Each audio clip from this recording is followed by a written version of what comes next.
Back to you. Okay, Angie, thanks for checking in today.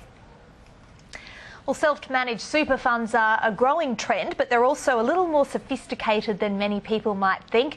A recent survey by Rice Warner Actuaries shows clear differences in pre- and post-retirement choices. For example, a shift away from commercial property after retirement. Let's get more on these investment decisions with CEO Andrea Slattery. Andrea, thanks so much for joining us today. We appreciate your time. Now, I know this survey was largely about financial advice, but it does show a real sophistication in investment strategies from this self-managed space, doesn't it? Yes, it does. The surveys actually highlighted quite significantly that the self-managed super fund trustees in the sector are actually highly educated. They're actually very, very financially savvy about the decisions that they make, and they're very aware of the life cycle in which and where they are positioned at each time. And so they have actually made some decisions in the accumulation phase that are quite different from when they're actually in the retirement phase. And they've also looking at decisions moving forward in the future as to what they need in their future as well. So they're very, very cognizant of what they're doing. So they're not just buying a few blue chip stocks in a residential property and holding on to that forever?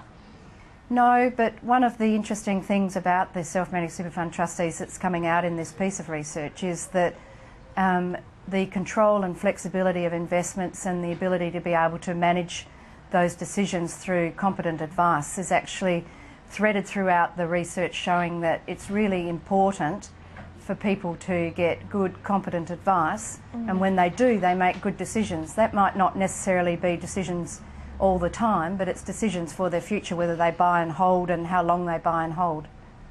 Okay, do you have any stats on how this self-managed space fares as opposed to a normal super fund in terms of investment outcomes?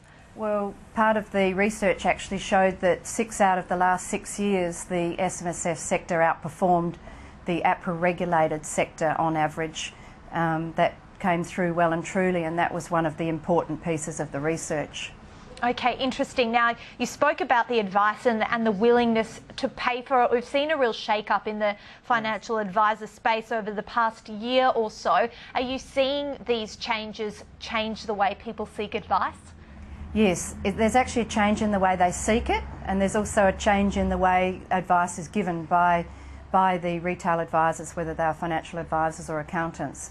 So people are seeking genuine value-added advice, strategies around their own personal circumstances, and the people they're seeking that from are competent specialists, people that actually have an understanding of the nature of the advice that they're giving.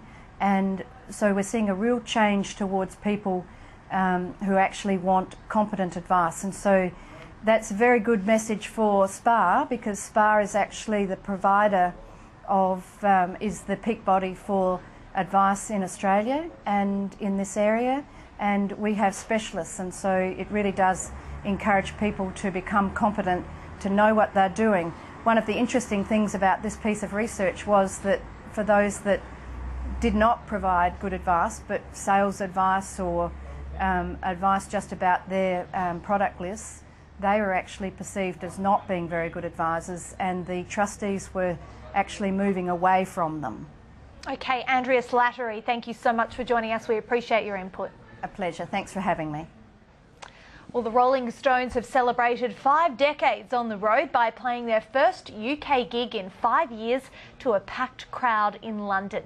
A swaggering Mick Jagger opened the show.